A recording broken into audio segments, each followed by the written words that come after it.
Winterset, Iowa is a town pleasantly lost in time, kind of a Midwest version of Mayberry. Among its charm is its covered bridges. You've probably heard of them. The Bridges of Madison County, made famous by Robert James Waller's book, and more famous by the mid-1990s movie starring Clint Eastwood and Meryl Streep. Certainly once the novel caught America's attention and the world's attention, interest in this community exploded, and all of a sudden we had tour buses and tens of thousands of people at our Covered Bridge Festival. But before we go too far with romance novels or Broadway plays or Clint and Meryl, we first need to learn about these bridges, these remnants from a lost era. Well, our covered bridges are more than 100 years old.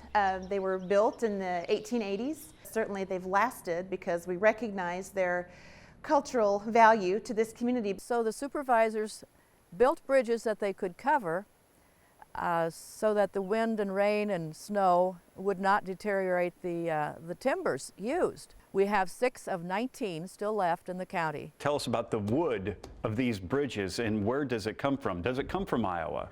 Not on a chance. Iowa was a prairie, still is, and so we don't grow trees this sturdy and tall and straight. So we had to import all of the lumber from the forests of Wisconsin and Minnesota.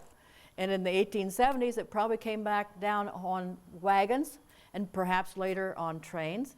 But the supervisors didn't want to spend that much money every 10 years when they would have had to replace all of the timbers to bring that down all the time. So they said, we'll build a barn over it, and that will protect it from the snow and the rain and the sun. There was one major flaw in the construction of some of these wooden wonders.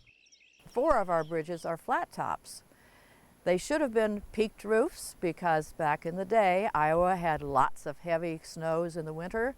And so with the heavy snows and a flat top bridge, the farmers had to enlist their sons and the farmers' sons, neighboring farmers' sons, to come up and scoop the snow off the bridges. And the reason Madison County needed these 19 bridges? Well, because we have 3 rivers in our county. So Pat, this was not only a bridge to cross, but this is where people put up their notices. It was sort of a community bulletin board back in the day as well, as it is today. As it is today, yes, for a different bulletin board, yeah. Sure. Yes, they could post their notices and their posters here. It was really put up to protect the superstructure of the bridge, however, but it just has a dual purpose now. And for about 100 years, these cozy covered bridges were a wonderful addition to this quaint Iowa community. But this changed drastically once the very popular novel by Robert James Waller was written in 1992. This was followed by a blockbuster film based on the book, The Bridges of Madison County.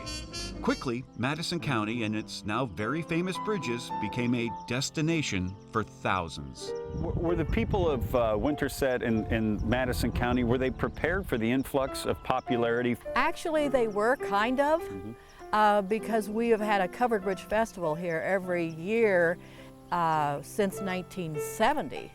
So we had as many as 40,000 people would come into Winterset on a weekend during the festival. So we were kind of prepared for tourists, and we loved tourists to come and see us. So we had that dress rehearsal before the book and the movie. Oprah Winfrey was really, really good to us by having the book on her book list for over a year. Yes, sir. Madison County went Hollywood in the mid-90s when A-listers Clint Eastwood and Meryl Streep came to make the movie Bridges of Madison County.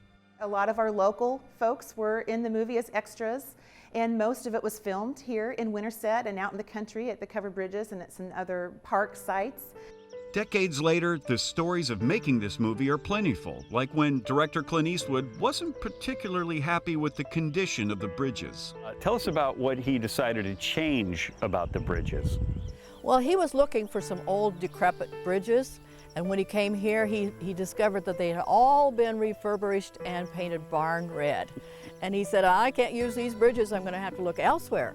And we said, oh, we'll do anything to keep you in Madison County and use the Madison County bridges. So what they did was make a mixture of Karo syrup and milk, powdered milk, and then they painted that over 3 of the bridges that they used in the movie.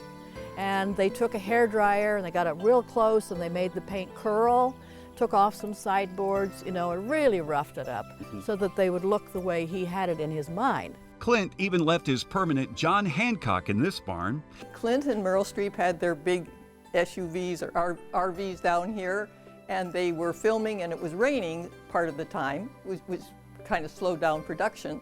And so at the very end, they said we can have any pictures that we wanted to have taken with the stars, which was great, except that the photographer had got tired of waiting with the bad weather and went home. And so, as his parting gift, he signed our barn. And if you're wondering, the Hollowell Bridge, built in 1880, was Clint's favorite. All the bridges are given names relating to the farm family who lived the closest back in the day. These bridges transport us back to a time when life moved much more slowly. Pat, in this area, it doesn't seem just to be the bridges, which are beautiful, and obviously a legacy will live on forever, but it evokes sort of a simpler time, and do you think that also helps draw people to Madison County? Oh, I'm sure it does. This is just everyone's hometown type of feeling of a town, and the bridges settled amongst the rural part of the county also makes it feel very homey. Winterset throws an annual festival in honor of their bridges. Covered Bridge Festival is the second full weekend in October, when typically the fall foliage is at its peak around the square. So we have the festival grounds here around the courthouse square where a lot of fun activities happen. We have demonstrators, arts and crafts vendors, wineries, lots of live music and entertainment, festival food. We have a spelling bee, lots of fun, free activities for children. It's a great place to come. The romance brought out in the novel, movie, and Broadway musical has been reenacted many times around these quaint wooden wonders. We've had over 450 couples come to one of the bridges to be married because they feel like they've found their soulmate. There is no doubt a magical aura surrounding this area, and seeing these covered bridges will make one pause and yearn for a simpler time. Reporting from Madison County, Iowa, I'm Greg Thunder. Life to the Max is brought to you by Life Touch, photography for a lifetime.